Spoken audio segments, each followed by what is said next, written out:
your attention to the front of the room for our final session of the day, and then everybody gets to go home and relax. So thank you very much for making it all the way through day 2 with us. If you can hear me, clap once. If you can hear me, clap twice. If you can hear me, clap 3 times. Okay, I don't mean to be obnoxious, but this is a very important conversation, and I want to provide respect to our panelists. Thank you so much. Did you used to teach in kindergarten? Oh, I was just wondering. Oh, wait, we're just starting? Take it away. Go ahead. Okay. It's you. Give the announcement. Okay. So before we get started, we wanted to announce that part of this presentation is just going to be a revolving slideshow of all of the unsolved homicides here in Colorado and the actively missing people. We want to talk about that before we start showing it, in case there are folks here in the room who have loved ones who might be in these flyers. And so Dustin, it talks a lot over there all the time. He's gonna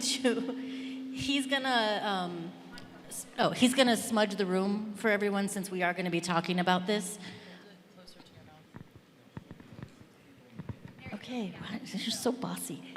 But again, we just want to let everyone know that there will be pictures, significant amount of pictures of people who are actively missing and who are unsolved homicides. These are not the only cases that we are tracking, or the only relatives that we're tracking, but we have had people get very triggered, not realizing their mother or their sister or their relative will be on this flyer. So we just wanted to start with that before we say anything else.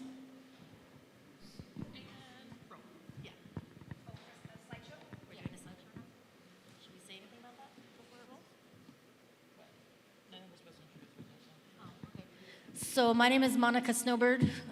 I'm one of the founding members for the MMIR task force, and my day job is I work in Colorado Springs at Sweetgrass Advocacy, where we provide advocacy for Native survivors of violence and prevention of elder abuse.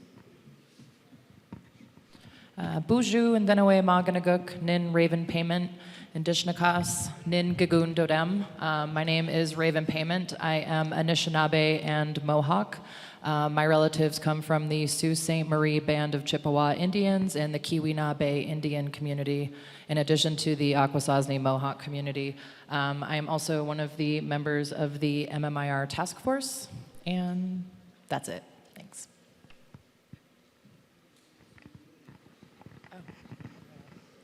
Wow, we each get our own microphone. How fancy. Mihim Teddy McCullough Ana. Shodokai Pomo Ke'ana. Hello, everyone. My name is Teddy. I am a citizen of the Coyote Valley Band of Pomo Indians in Northern California, and I'm also a descendant of the White Earth Nation and the Yakima Nation. I'm a volunteer with the task force and do a lot of education on social media. So. Okay. Do we want to talk about the history of the work? Okay. I don't know how I got stuck in this seat. I have to do everything first. So I don't know if you saw the pie charts that showed up here a second ago. We say missing and murdered Indigenous relatives. I know many of you have heard missing and murdered Indigenous women or girls. We don't use that acronym. The more research that we have done, both here in Colorado and nationally, we realize that this is not a crisis that's just affecting our women. Our men are being murdered at a higher rate than even our women are. So in Colorado, we're about, I just changed the stat, I think it's 53%, 54% men who are on our MMIR list here. So that is one of the reasons that we say MMIR, and we also want to be inclusive of our trans relatives. So it doesn't matter if it's a Native person and they are missing or they were murdered, whether it's solved, unsolved, someone who was killed by law enforcement, those are all relatives that we are tracking here in the state of Colorado. We have I think 135 relatives for the state of Colorado. Our task force, we are a nonprofit that is set up here. We only focus on cases that have a tie to the state. So some of these cases you will see not necessarily her, but there's one coming up around her. She wasn't reported missing in Colorado, but they do have ties to Colorado. Whether they were last seen here, whether they were coming here when they went missing or they were murdered. And I want everyone to really focus for a second on Nevaeh. Her mother was also on our list. She was killed several years ago here in Denver, and Nevaeh lives here in Denver, and she's been missing since May. When we met her the first time, it was here at the Indian Center, and she was in a foster care situation and sounded very unhappy to be in that situation, and now she's still missing, not just a few months after the time that we met her. So we started the task force in around October of 2020. Richard Henson, who is Comanche, so we have a tie to the Oklahoma communities. He was also doing MMIR work for Cheyenne and Arapaho not that long ago, and now he's working for the Comanche Nation. He called our program and said, "Are you doing MMIR work?" And I was like, "No, we do prevention work." So we're working with people to keep them off of these lists. So we're doing domestic violence advocacy, sexual assault advocacy, trafficking advocacy, and he just kept calling over and over. And I don't know if any of you know Richard, but he's very obnoxious. So he doesn't stop calling. And so we finally agreed to start the task force here against my will. And we started working with Denver PD. It was one of the first meetings that we had. And with Denver PD, Matt Lund was one of the first people that we met with, and now he's the director for the Department of Justice, Division of Justice. Criminal Justice. Yeah, wherever he works, he's very fancy now. So he was our first official meeting with the task force, and so we started compiling data on our own. The state of Colorado only was tracking 13 relatives at the time that we started this, and so up to 135 is mostly because of research that Raven and myself have done over the last few years, cross-referencing hundreds and hundreds of names on databases to see, is this a name that we recognize from community? Is this, if they have photos, is this is that an auntie? Is that an uncle? And contacting families and confirming that. And so now CBI does not track as many cases as we do because they only look at unsolved cases, whereas we track all of them. And so we do the bulk of the data compilation for the state of Colorado. Pretty much everything that you see on CBI's dashboard came from our task force.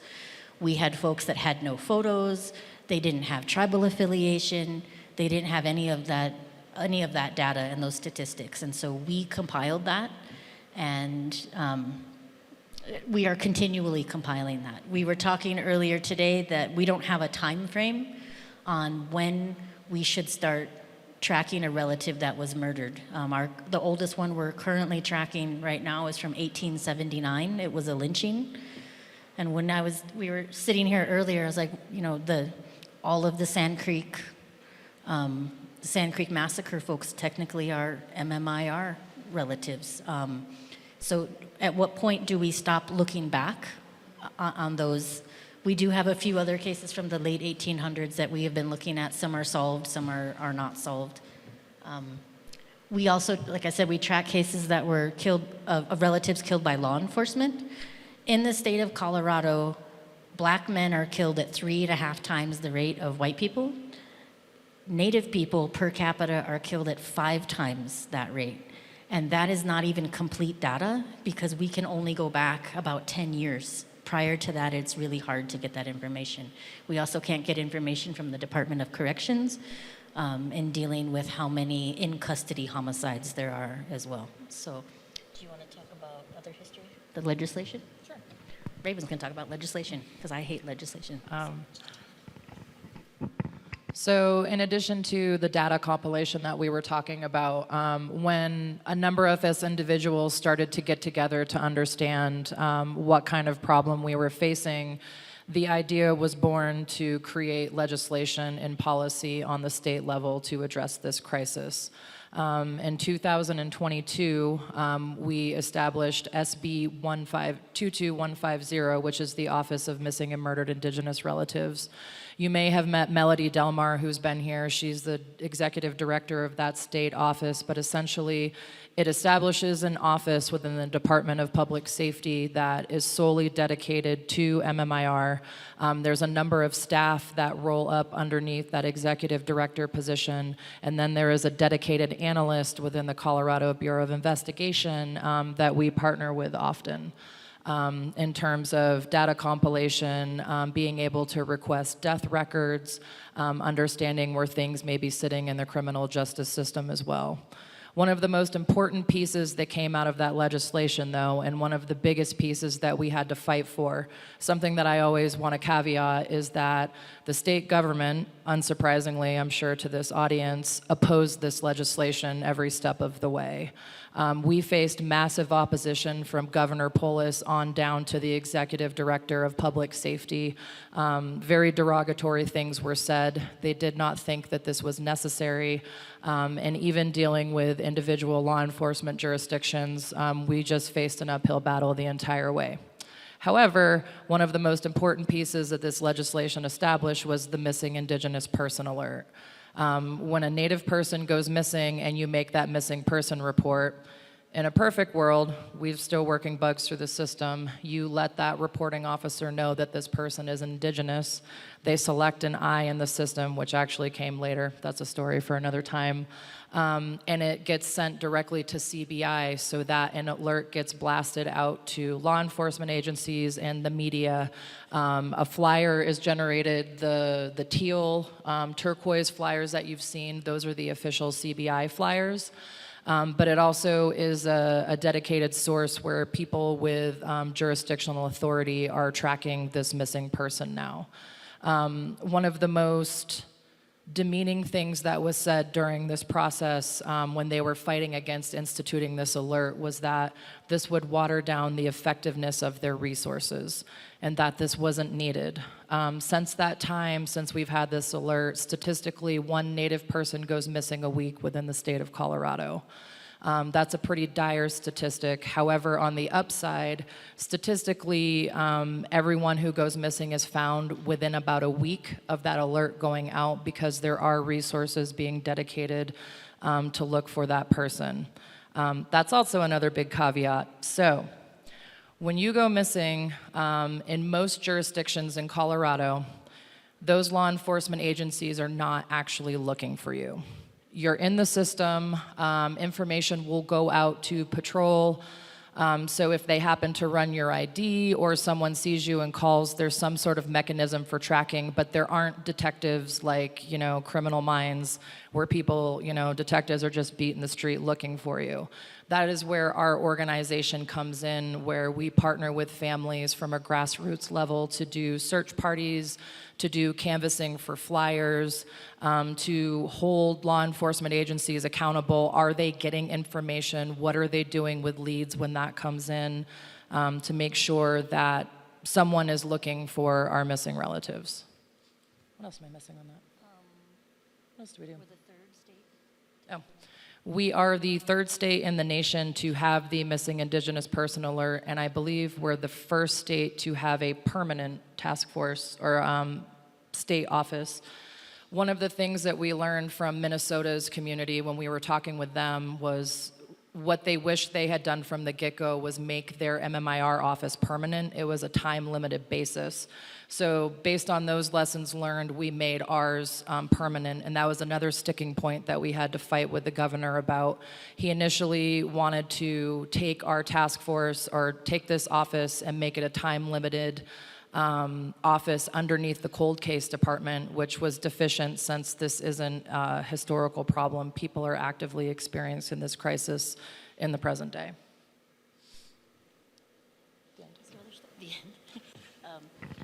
And this is all, I don't think Raven mentioned that currently the MIPA is the second most utilized alert in the state of Colorado.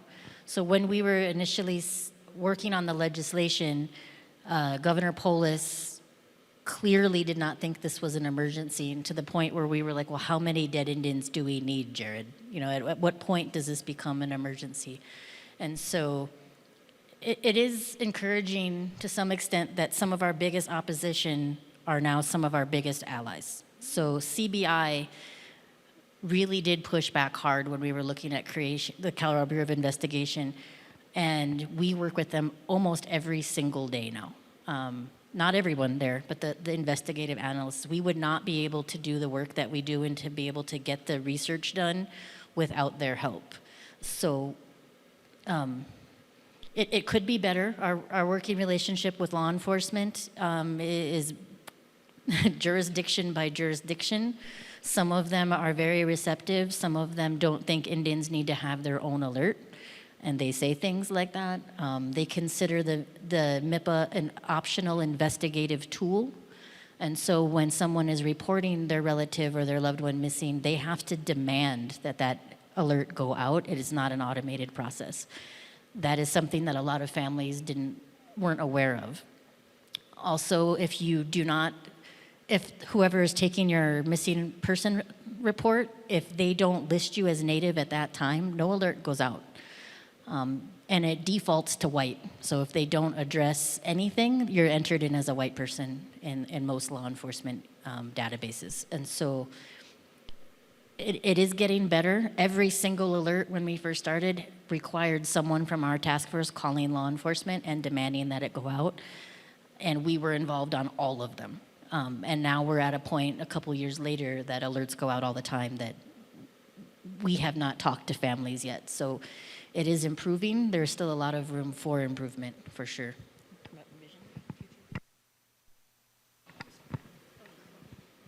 So when we were talking about the massive opposition for the legislation in 2022, we had some colonizing politics happen, I guess you could say, where at the end of the legislative session, Governor Polis got two of our House sponsors to gut part of the bill right before the end of the session. So if we didn't accept the amendments that were introduced, the bill would have died on the floor. And one of the biggest components that were taken out of the bill was a data sharing component. Obviously, if you don't have data, then you don't understand how you can address this crisis later on to identify trends and make policy and that sort of thing. So we ended up having to go back the second session in 2023 and pass another bill.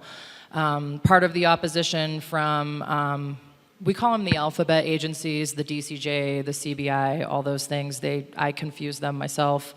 But they initially were saying that they didn't want to share data because they thought that they were going to share confidential data that could jeopardize an investigation, as opposed to what we were looking for were just things like an age, gender, tribal affiliation, location in which, this whatever incident took place, so that we could see if we can identify trends. And this is kind of where we're going to go in with some of the future visioning. Now that we've had a couple of years of data between the list that we've compiled, the alerts that have gone out, and then partnership with some of the jurisdictional agencies, we're at a point where we can now have analysts come in and start looking to see if they can identify trends. So instead of us just coming from a reactionary standpoint where we're reacting to a person who's gone missing or we're reacting to a person who has been a victim of homicide, we can look at ways to prevent them from going missing or from being murdered. Yes, so in the state of Colorado, Denver leads the state in both missing Indigenous person alerts and also unsolved homicides of Native people. The Front Range in general leads the state in missing Indigenous person alerts. Lakewood is number 2, and then I believe we're followed by Colorado Springs. So the Front Range is obviously where the densest population is and where the densest population of Natives lives here. So one of the things that we've done is we've had preliminary conversations with the Denver Police Department. Some conversations have been facilitated by Councilwoman Gilmore in trying to get them to understand them just looking at a cold case and looking at a file and saying, well, we did some things 20 years ago, I don't know what to do now, is not satisfactory. We had families come forward at one point that were saying that they hadn't had a call back about their family's homicide case in 8 years. Not an email, not a phone call, even if it's just to say, I don't have an update, but I still care and I'm still looking out for your relative. Those conversations were difficult, and that still, unfortunately, seems to be the norm until we come in and be very loud and obnoxious. And part of our ability to be loud and obnoxious is that we are unpaid volunteers. We don't answer to any of these agencies. We don't report to any of these agencies, and so we can get away with calling them out and being much more accountable than other folks are. The Office of MMIR, like Raven said, was created by our task force legislation. That office, people get very confused as to what the Office of MMIR does versus what our task force does. Essentially, you're gonna need to help me with this one, but the Office of MMIR is essentially one of those alphabet agencies, and they're within the alphabet agencies. They are not compiling that data the way we are. They are not doing those searches. They are not issuing those missing Indigenous person alerts. What they are doing is working within the other alphabet agencies to try to fix the systems. So if there is a search that needs to be done, we're the ones that are doing the search, not those other agencies. Our task force, they've had 2 directors for the Office of MMIR. The first one we were excluded from. They didn't want any of our input. They didn't want any Native input on that. Then they realized very quickly that that was a mistake on their part, and that person is gone. No one is sad. And we were able to sit in on the interviews for the current director of that position because they realized they needed input from the Native community. So.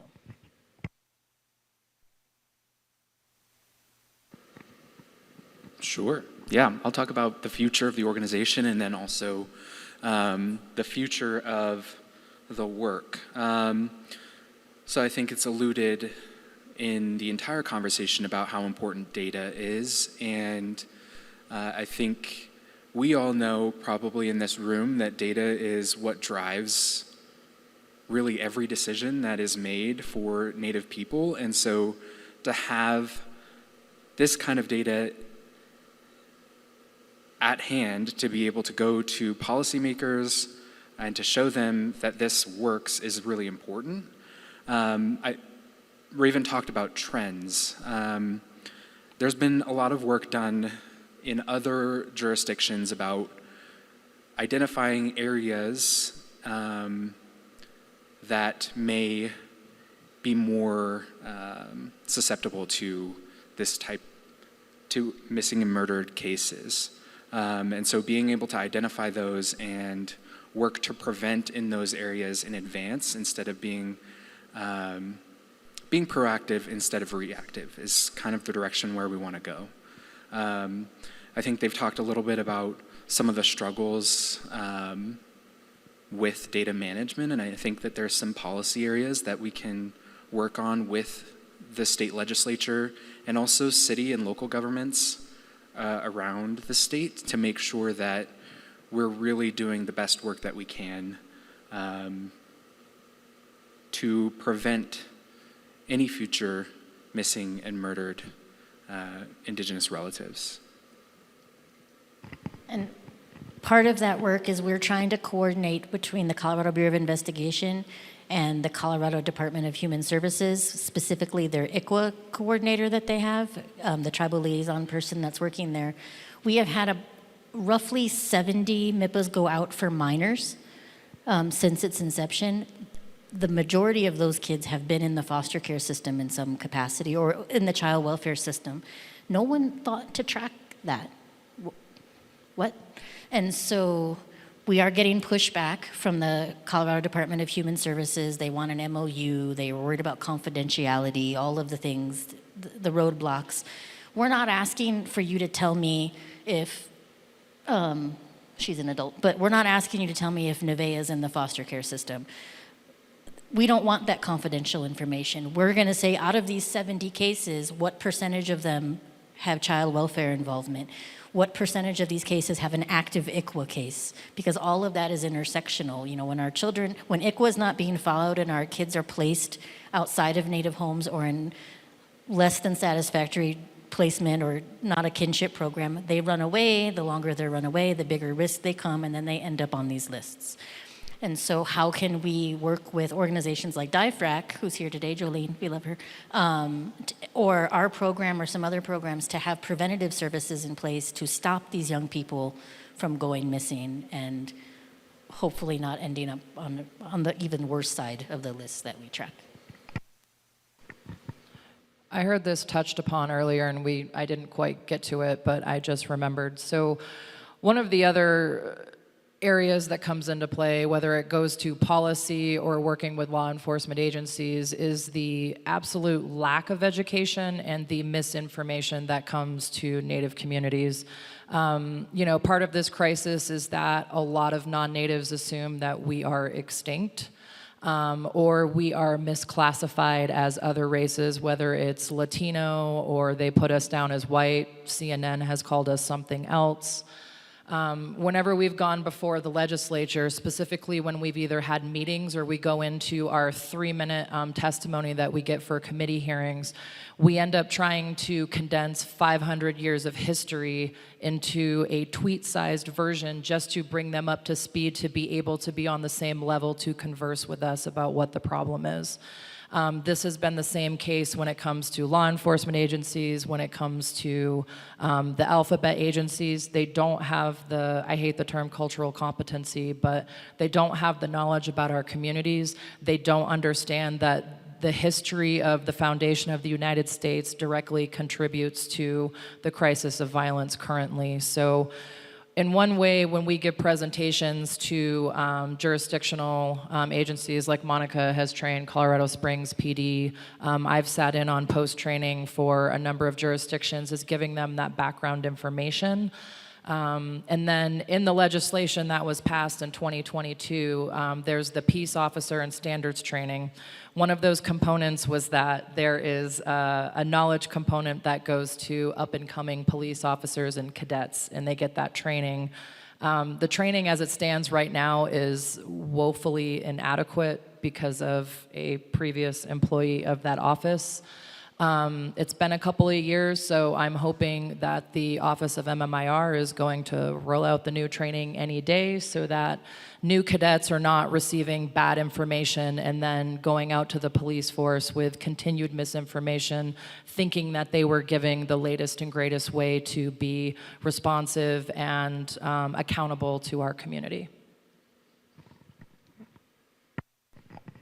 And I think we have like 1 minute left, maybe. We have 30 seconds left. So one of the other things that we run into is who counts as an MMIR. In Colorado, it's actually, in the statute, it's defined as who's considered indigenous, and I don't like that word. Everyone's indigenous to somewhere. But they have to be a tribal member, an enrolled tribal member, or a lineal descendant of an enrolled parent or grandparent. That is not necessarily being followed by different law enforcement. There's no alert for just a teenager that's running away or just a random person who you can't find. So if you go in and you say, oh yeah, we're Cherokee, or no offense to Rick, Uncle Rick, but if they just make a random claim of being Native, they may or may not get a missing Indigenous person alert issued for them, and part of that is because the post-training that is in existence doesn't specify that. So law enforcement doesn't know what questions to ask.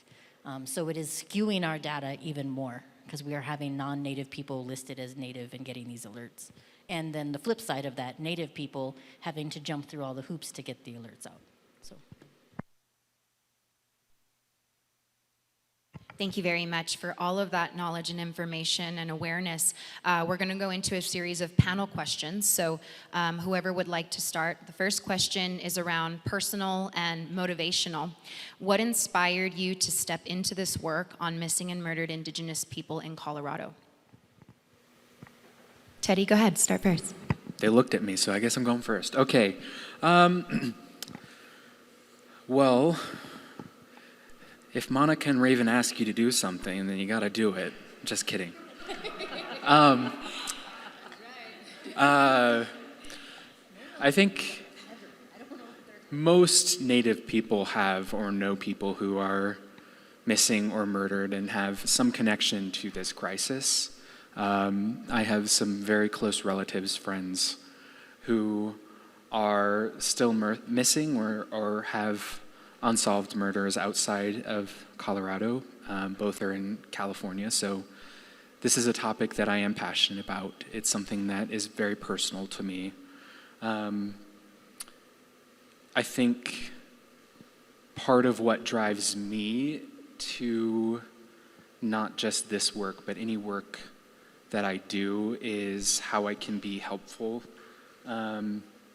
And if I'm able to be helpful, I think the policy specific areas around this are what I'm passionate about, and making sure that the data is collected correctly, and making sure that organizations and the alphabet agencies are actually working together to do right by Indian people. If you look at the people who are doing this work, it's very rare to see men doing this, and a lot of times it is misconstrued that this is a crisis only impacting Native women, and I don't think, I don't want to take away from that, because it does impact them, and I think it's really important that we have that conversation, but there is a hidden crisis where men are heavily impacted, and we don't have that conversation on a state or national level unless you're working in this work. So I think that's where I come from.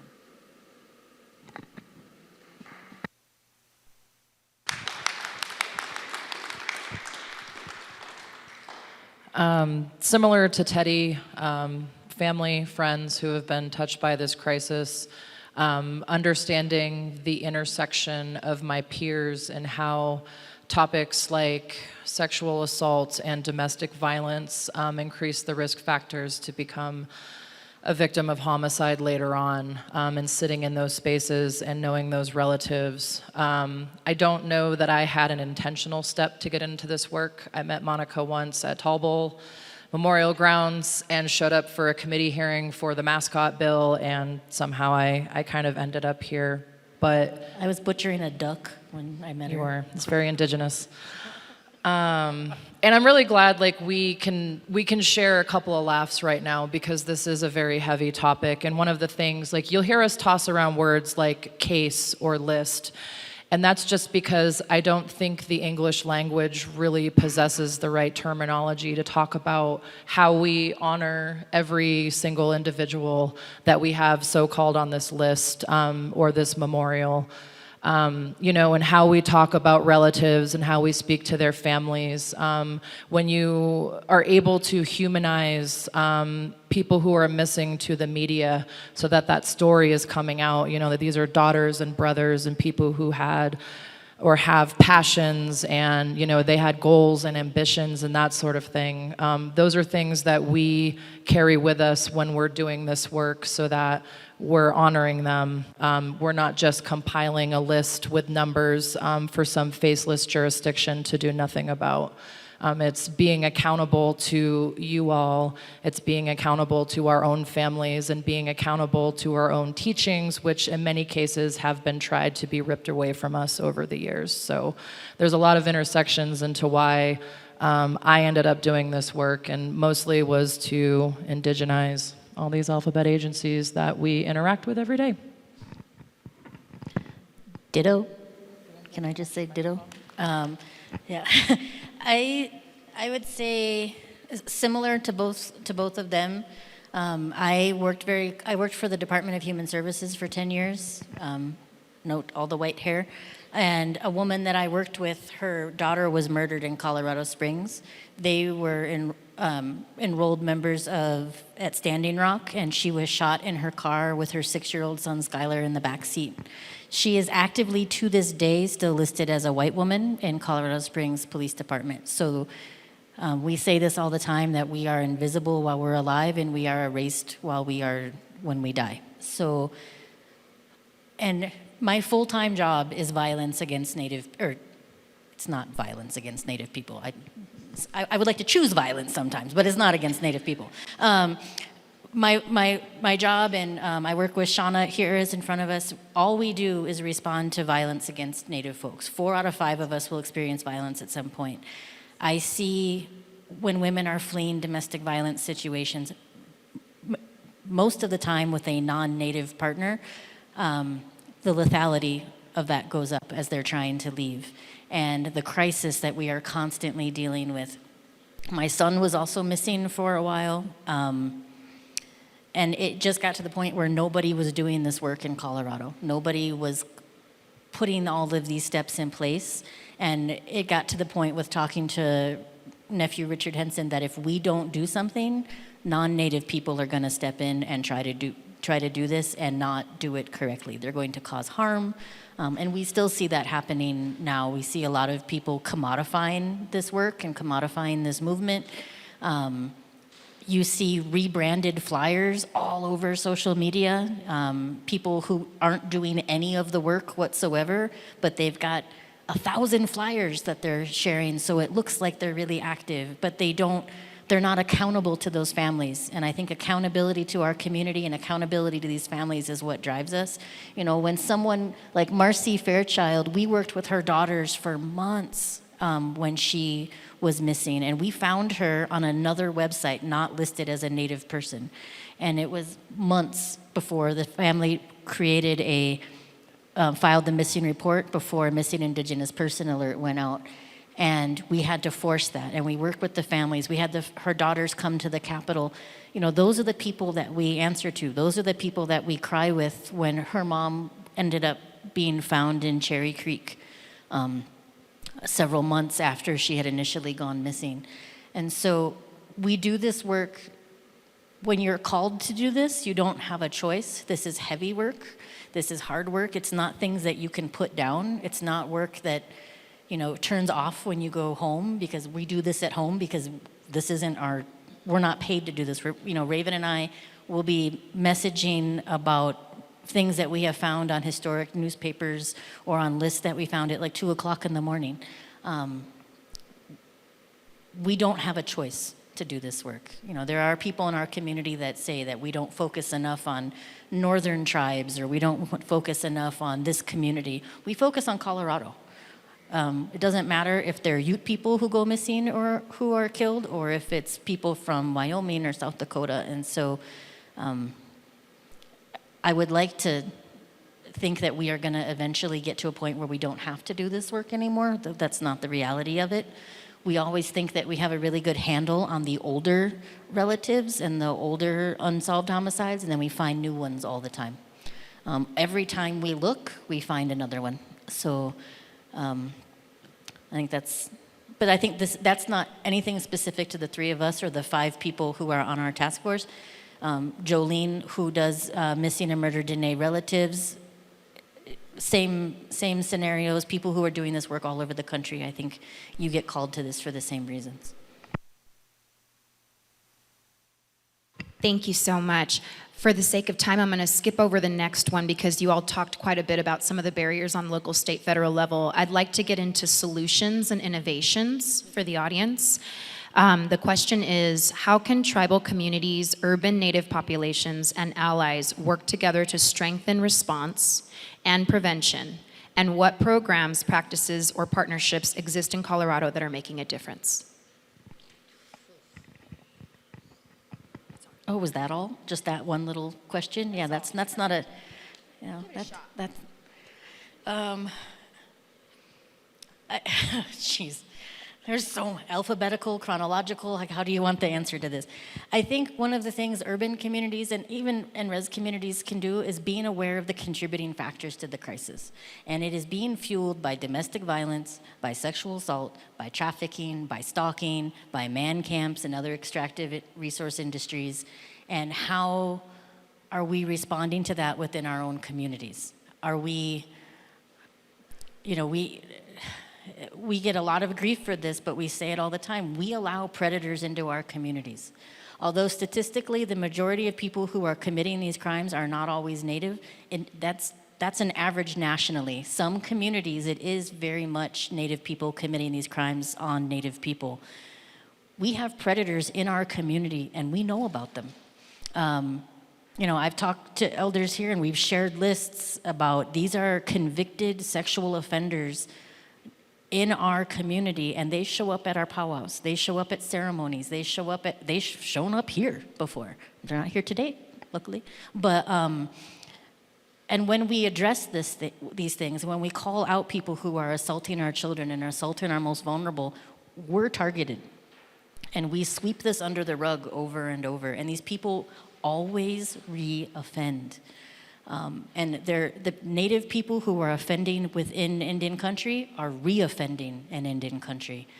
And we have to be better about recognizing those signs, and we have to be better about calling our people in, not just calling them out, but getting our people healing, getting them help, having them remove themselves from community while they're doing that, and focus on our survivors and not focus on the perpetrators.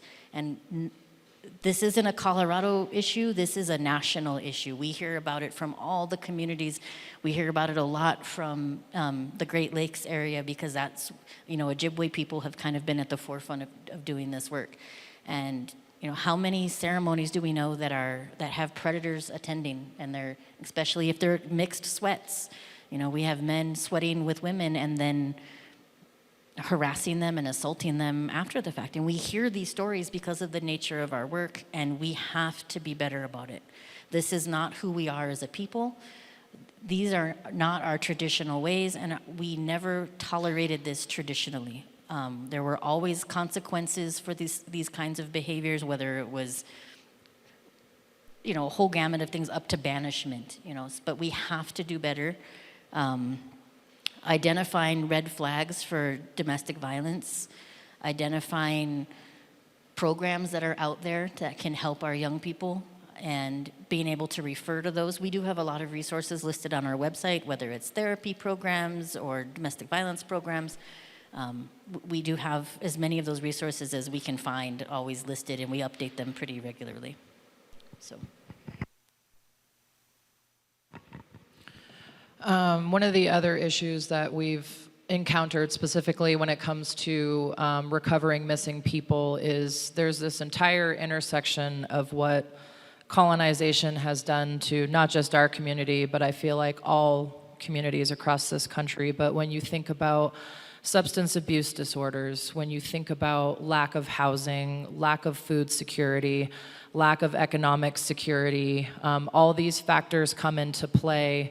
You can call them risk factors or whatever, but essentially when people are found today, unfortunately it's not always a happy ending. Those people need access to resources, whether it's going in for mental health disorders, going in for substance abuse, and being able to get them to those resources so that they're not just trying to survive, they're able to heal, they're able to thrive. That's probably one of the biggest issues, and I think a lot of us, specifically working in the nonprofit world, understand that there is now more of a scarcity of resources than ever. I make the joke, and it's really not funny, but I have a dark sense of humor, is we're all kind of just passing around the same crumpled up dollar bill, just trying to help each other out and get through another day. To talk about programs and practices and partnerships that exist in Colorado, like we're kind of looking at it right now, unfortunately. Like Monycka said, we have a lot of programs that are listed on our website. But a lot of times you come up with barriers with grants, what kind of services they can provide. So it often takes a lot of creativity from the individuals working in those spaces to be able to address each individual case and have a contingency as they develop, which is not the most feel-good answer I've given today. Well, and there's no Native-specific inpatient sobriety programs. There's no Native-specific safe house. Not just here, but in the state of Colorado, these programs aren't existing, and those are things that we need to have in place to stop some of this. I just want to add to some of the things that Monycka was talking about. It's really difficult to have the tough conversation with ourselves about we're doing this to ourselves too. I do a lot of education that is not directed at Native people. A lot of the education and social media work I'm doing is directed at people who aren't our community. And the vast majority of the pushback I get is always, and it's a way for them to delegitimize the work that we do, is always, well, it's your people doing it. And you're not helping by having that conversation, but it is important for us to at the very least, acknowledge that that is a truth, and then acknowledging that, and then pushing back on them with all the facts we can about how this is an intersectional thing that they have contributed to. They are still our abusers. They are still our, what was the word that Rick used earlier? They aren't our settlers. They're our, you weren't here. What was that word you used? Invaders, yes. They have a lot more to face than we do. It's easier for us to acknowledge the facts and then turn it on them and make them acknowledge the impact that they have and the impact that they can have in making a difference for this crisis, in helping us. Thank you all so much. We're going to spend the last 12 minutes doing Q&A. I would like to see if anybody has questions. Start with Rick.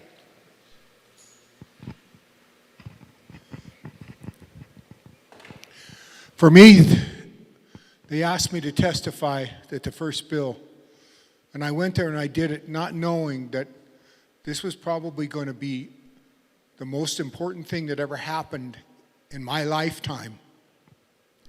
Shortly after the bill passed and it was implemented, my daughter told her daughter to get out of the car and walk home, and she disappeared.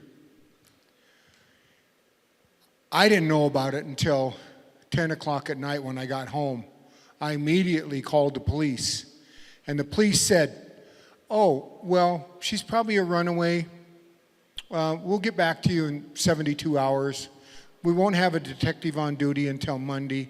So I'm sorry, we're not going to do, we can't do anything." And I was fortunate enough to know, and my daughter Jennifer was involved with helping set up, and we knew what to do. We immediately called the person, I don't even remember the guy's name, but he was out of town, but he did call back right away. He started calling the police and telling them, "No, you don't wait 72 hours. You get on this right now. You're violating the law by waiting." We had people in the neighborhood driving around trying to find her all night long. The alert went out about midnight, and it was showing about every 15 minutes on the TV. She was 40 miles away when they found her. She was probably going to be trafficked, and this saved her life. And it's unfortunate that these things happen, but without this kind of aggressive pursuit of offenders and taking action, I would have lost my granddaughter. If I won the lottery tomorrow and it was $1 billion, I'd give it to you guys. Thank you for what you do. Thank you very much for those comments, Rick. We would also give you our lottery earnings as well. So. Coming to you, Don.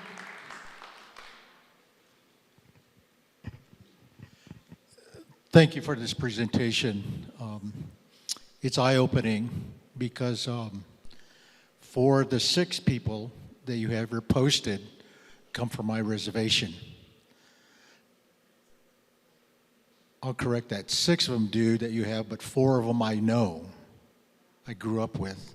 There's a 7th one, my cousin, who disappeared 30 years ago. We still have no answers for that. So as I listen here, I want to help. I have a background in law enforcement. I do investigations. I've worked at the federal, state, and local levels in the county. So when you mention things about training, I also am a firearms instructor, so I have all of this background and knowledge that has been retired. But certainly to help the community and the people, I feel the need to step up in this area. And if you guys want me to look at some of the stuff dealing with post-training, and if you want a tribal person to speak to these, if we can get to that point to speak to them in a manner that is in their law enforcement language, I can step up and I can do that. So whatever needs you guys have and those concerns dealing at the training level and to get their attention, let's use my title of retired Chief Ranger of the National Park Service to get their attention. And I'll stand behind you guys as you guys step up and continue to push and open these doors that seemingly appear to be closed, which in my world, when someone went lost on the reservation, those family members came to the National Park Unit where I worked. I have no jurisdiction out on those Indian lands that surrounded a national park. But we stepped up immediately. And then what information we did get, we passed on to the authorities as they came in. So I'm well aware of these dangers. And like I said, you guys have just opened my eyes. I just sent a note to my sister to get me updated of all of these people that I know that were on my reservation, because I've been away for so long, I didn't know that these things happened to my tribe. Thank you very much, Dawn. And we would love to have you work with us. I think we email you sometimes with Rick emails, so we'll get in touch with you. And then also, he brings up a really good point. When you know these people, and they're not on, like this is not an all-inclusive list of names, but if there's people that we're missing, let us know so we can, and all we need is a name. We can figure out the rest of it. We'll do the research on that. Because on all of these people, someone knows something on all of them. And a lot of times we sweep it under the rug in our own communities because we know the person who, like Avery White Skunk specifically, we know that people know who did this to him. It happened in his own community. We've heard rumors that people know who did this, but they don't want to speak up because they're still there. And, you know, we've been told things that Ute homicides are Ute business and that nobody else needs to know about these things. And so sometimes we do have some pushback, initially more than we have now, regarding addressing some of these older cases. And like Janice was listed as an OD, even though she was not an addict. They feel like she was given a hot shot when she was supposed to testify the following day against a motorcycle gang. And so we know that people know something on all of these cases. We just need people to speak up, and if you can help us, then absolutely, we need all that. Teddy's our only volunteer, and we just got him to formally volunteer yesterday.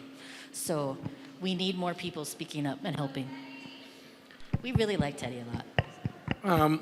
I have a question on, are you guys mixing in Wawa cases when it comes to immigrants and everything else to see if there's a pattern between women and people that are being assaulted that are immigrants and everything else? And also, you have people like me who work for political firms that do data analysis all the time, and we would love to do something that actually helps the community than figuring out voter propensity. We are not tracking immigrant situation. There are similar issues, there are intersectional issues. We are only tracking folks who are descended from the 574 sovereign nations. So the reason there's femicide in with our southern relatives and other things, some of them overlap, but they are different. And so that is we just don't have the capacity.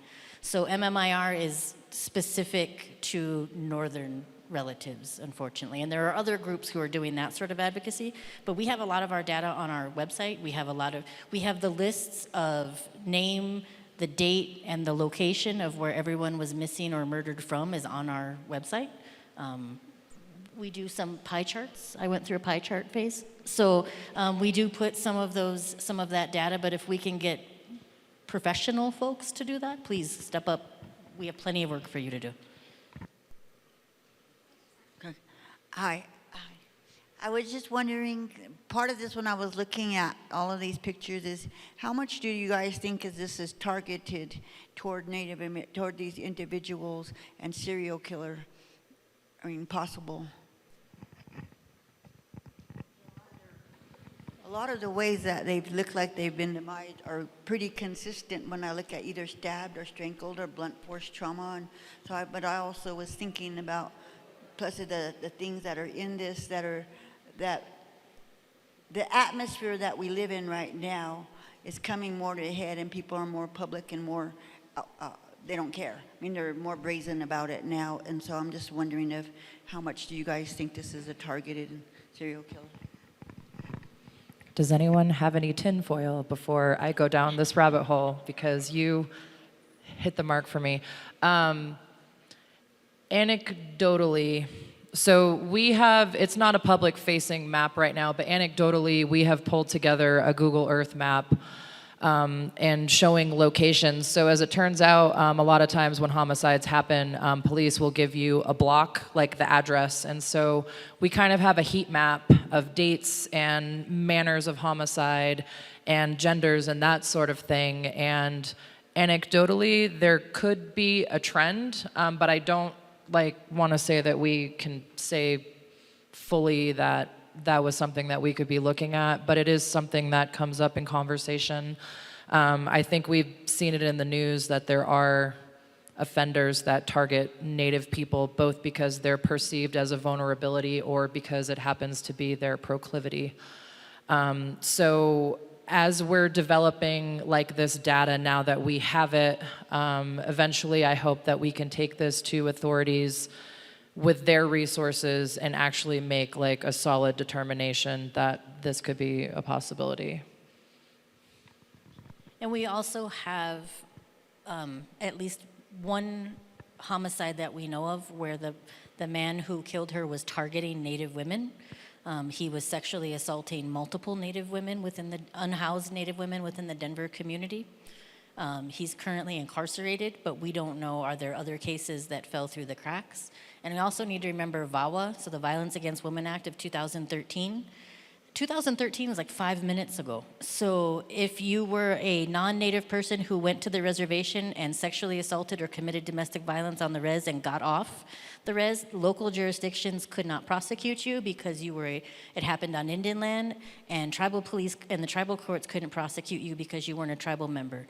So that's 12 years.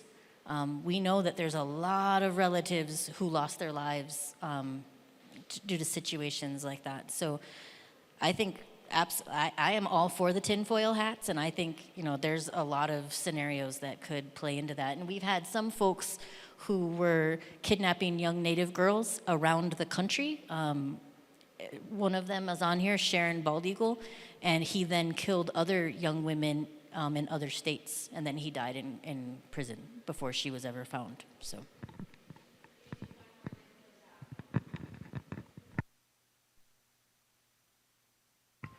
Thank you for your presentation, and I just want to thank you for the work that you are doing because it's so important. I, as a tribal leader, have supported the Violence Against Women Act from day one. When Senator Biden introduced the Violence Against Women bill, and he held consultation throughout Indian country, and we were there with the coalition to testify the need for this kind of a bill. And so we were successful in getting that, but we forgot to put the Native American language in it. So then our next effort was to do that. And I was in Washington, D.C. when Obama signed that amended legislation. So I just want to commend you for the work that you are doing and wish you well and continue to support the initiative to protect our women and men. Thank you. Big round of applause, everybody, for our MMIR task force. Thank you so much, Teddy, Raven, and Monycka.